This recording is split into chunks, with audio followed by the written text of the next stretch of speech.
India में हमें बचपन से एक झूठ सिखाया जाता है। अगर तुम टैलेंटेड हो तो तुम सक्सेसफुल हो जाओगे। हम सोचते हैं कि बेस्ट सेल्समैन वो होता है जो हैंडसम हो, जिसकी इंग्लिश फर्राटेदार हो, जिसका पर्सनालिटी चार्मिंग हो और जो एमबीए करके आया हो।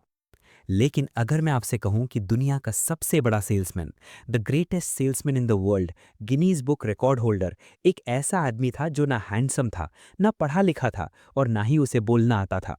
वो तुतलाता था, स्टैमर करता था, स्कूल से निकाला गया था, 40 जॉब से फायर किया गया था और 35 साल की उम्र तक वो एक सर्टिफाइड फेलियर था।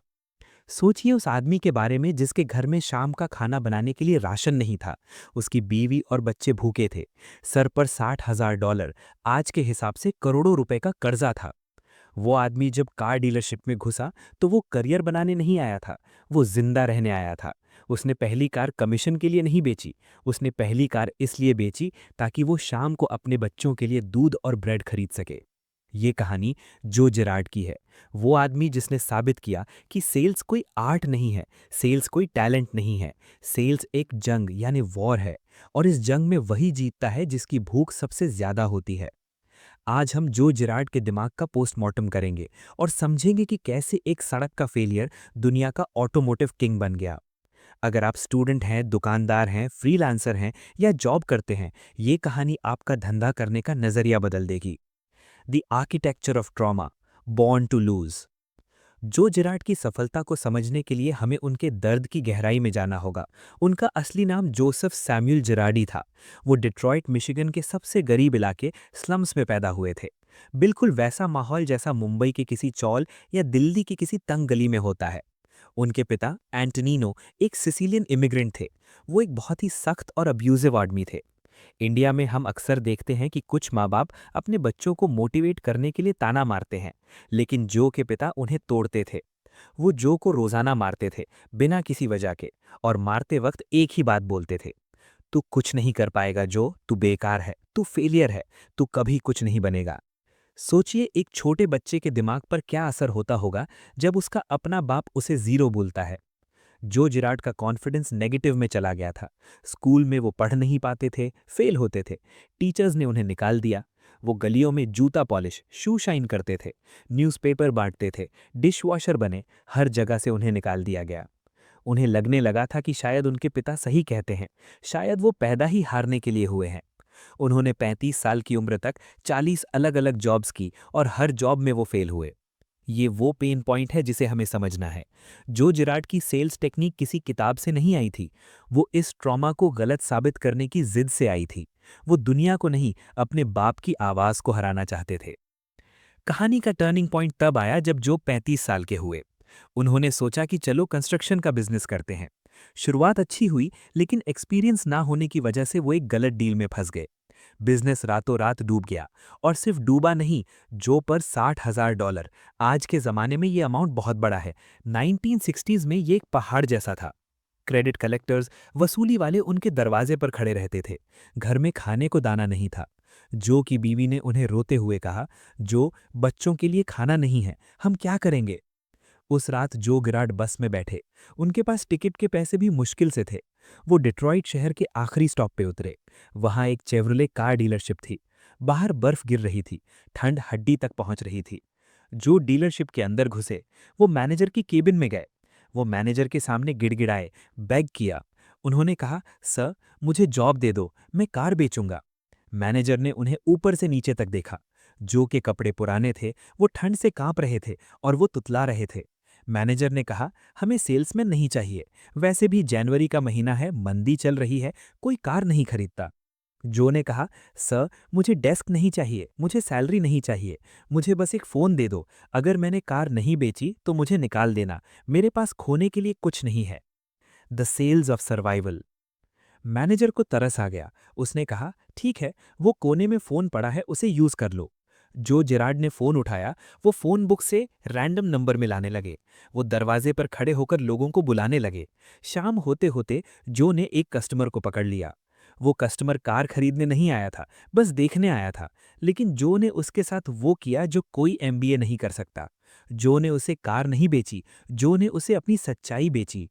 जो ने उसे बताया नहीं, लेकिन अपनी आंखों से दिखा दिया कि मुझे इस डील की ज़रूरत है। और वो कार बिक गई पहले ही दिन।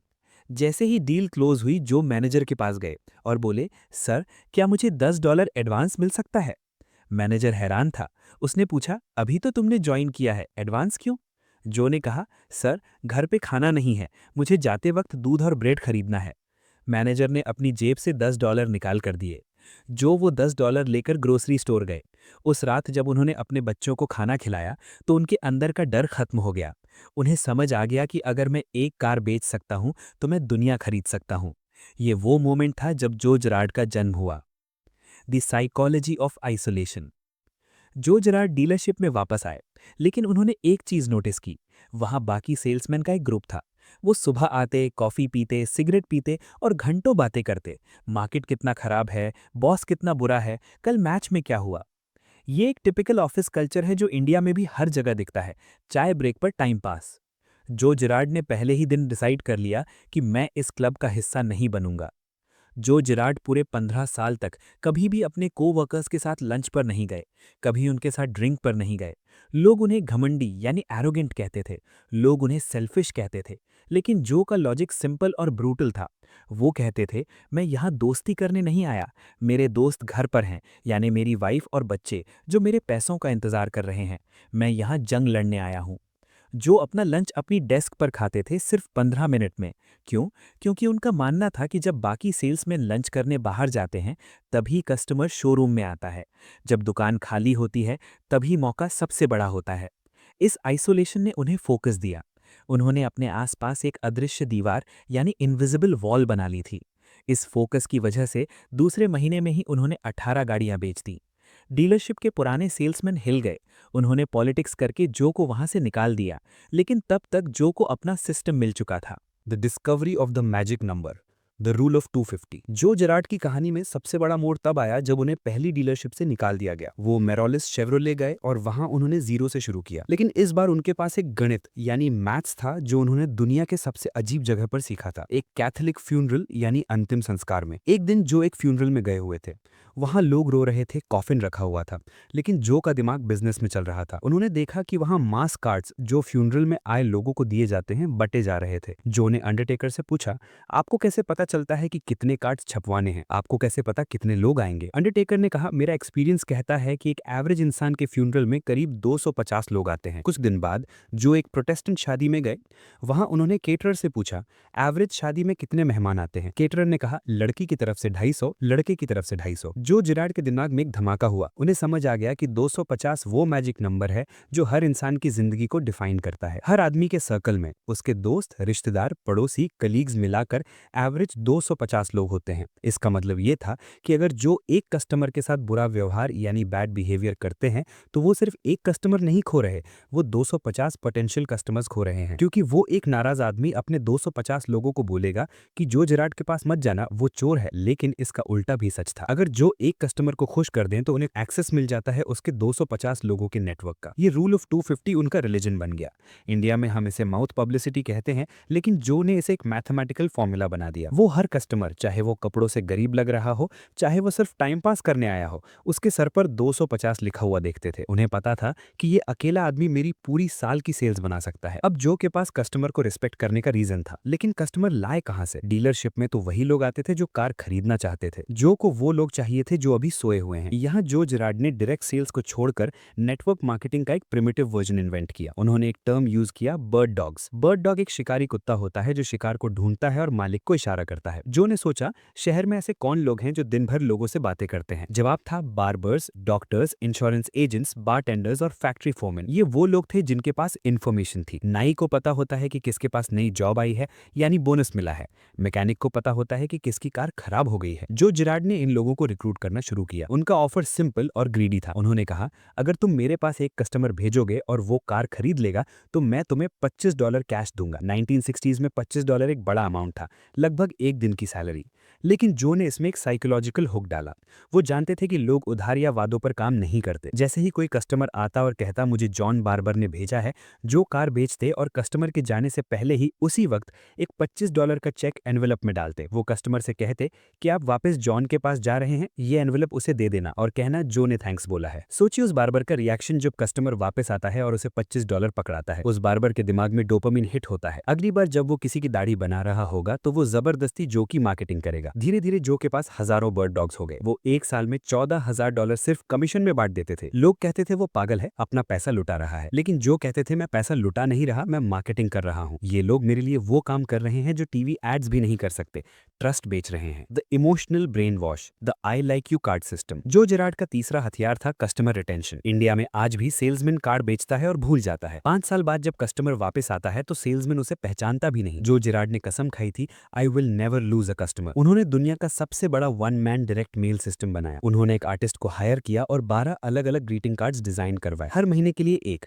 जनवरी में हैप्पी न्यू ईयर, फरवरी में हैप्पी वैलेंटाइंस डे, मार्च में हैप्पी सेंट पैट्रिक्स डे। और कार्ड के अंदर मैसेज क्या होता था? कोई कार का ऐड नहीं, कोई बाय नाउ ऑफर नहीं, कोई डिस्काउंट नहीं, सिर्फ 3 शब्द लिखे होते थे, आई लाइक यू और नीचे साइन जो जेरार्ड। इस स्ट्रैटेजी को समझना बहुत जरूरी है। दुनिया में सबसे बड़ी बीमारी है अकेलापन। लोगों को लगता है कोई उन्हें याद नहीं करता। ऐसे में जब हर महीने उनके लेटर बॉक्स में कार्ड आता है जिसमें लिखा है आई लाइक यू, तो दिमाग पर एक गहरा असर होता है। पहले साल कस्टमर को लगता है ये मार्केटिंग है, दूसरे साल उसे लगता है ये बंदा कंसिस्टेंट है, तीसरे साल वो कस्टमर जो जेरार्ड को अपने परिवार का हिस्सा मानने लगता है। जब 3-4 साल बाद उस कस्टमर को नई कार लेनी होती है या उसके भाई को कार लेनी होती है तो उसके दिमाग में फोर्ड या टोयोटा का नाम नहीं आता, उसके दिमाग में आता है जो जेरार्ड, क्योंकि जो ने उसके दिमाग यानी माइंड स्पेस पर कब्जा कर लिया था। जब जो जेरार्ड अपने पीक पर थे वो हर महीने 13,000 कार्ड्स पोस्ट करते थे। उन्होंने सिर्फ स्टैंप लगाने के लिए लोग हायर किए हुए थे। उनकी 65% सेल्स रिपीट कस्टमर्स से आती थी। उन्होंने कोल्ड कॉलिंग को खत्म करके वार्म कॉलिंग बना दिया था। Scaling the human limit, dealership with in a dealership. 1970s आते आते जो जेरार्ड इतने बड़े हो गए थे कि एक इंसान के लिए काम करना नामुमकिन था। डीलरशिप के बाहर लंबी लाइन लगती थी,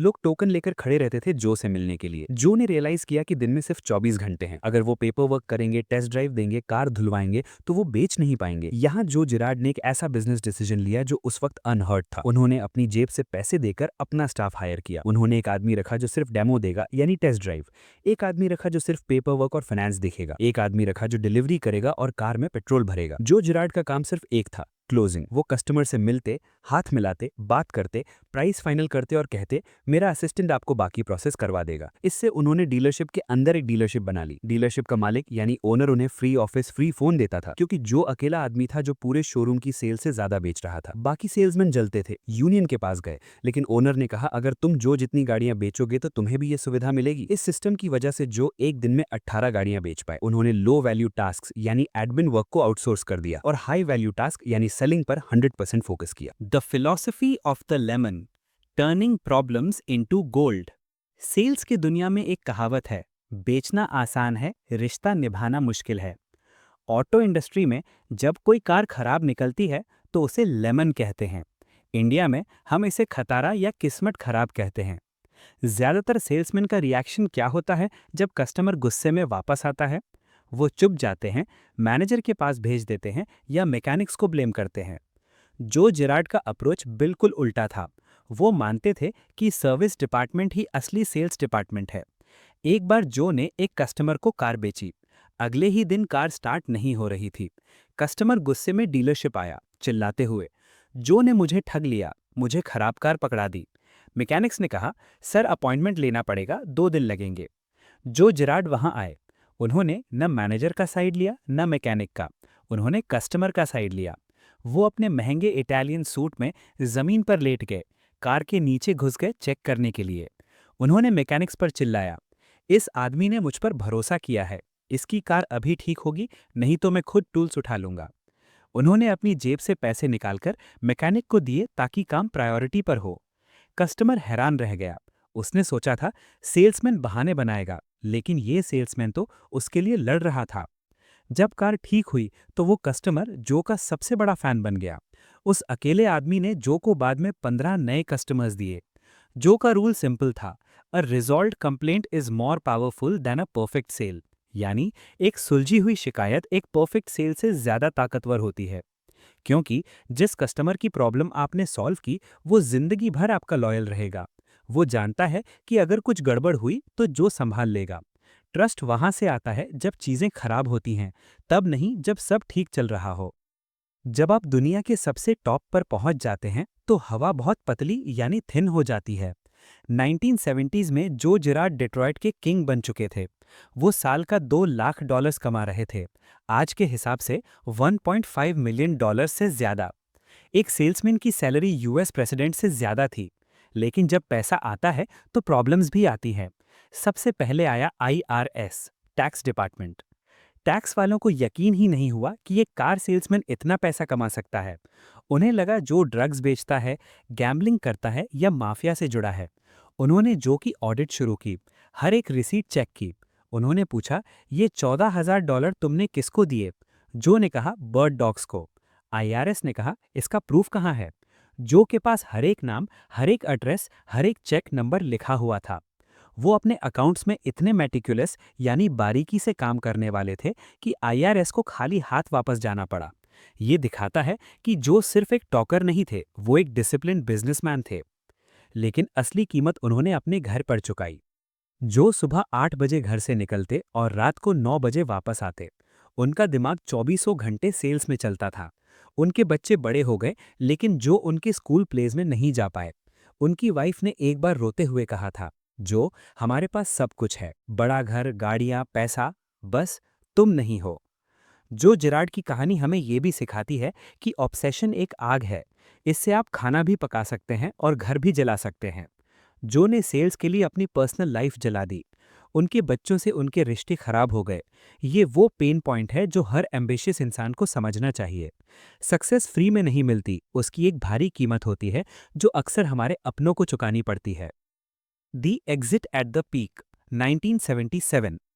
1 जनवरी 1978। जो जिराड ने दुनिया को हैरान कर दिया।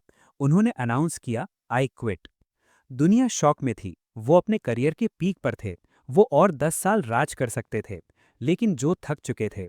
15 साल की कंटिन्यूस मेंटल वॉर ने उन्हें निचोड़ लिया था। वो जानते थे कि अब वो बर्नआउट के करीब हैं। उन्होंने डिसाइड किया कि अब वो बेचना बंद करेंगे और सिखाना शुरू करेंगे। उन्होंने अपनी लेगेसी को डॉक्यूमेंट करना शुरू किया। उन्होंने किताबें लिखीं, how to sell anything to anybody. वो मोटिवेशनल स्पीकर बने। उन्होंने दुनिया को बताया कि सेल्स कोई जुगाड़ नहीं, ये एक साइंस है। 2019 में 90 साल की उम्र में जो जिराड इस दुनिया से चले गए, लेकिन पीछे छोड़ गए एक ऐसा रिकॉर्ड जो आज तक डिजिटल एरा में भी कोई नहीं तोड़ पाया। 13,001 retail cars. The ultimate business brain D code.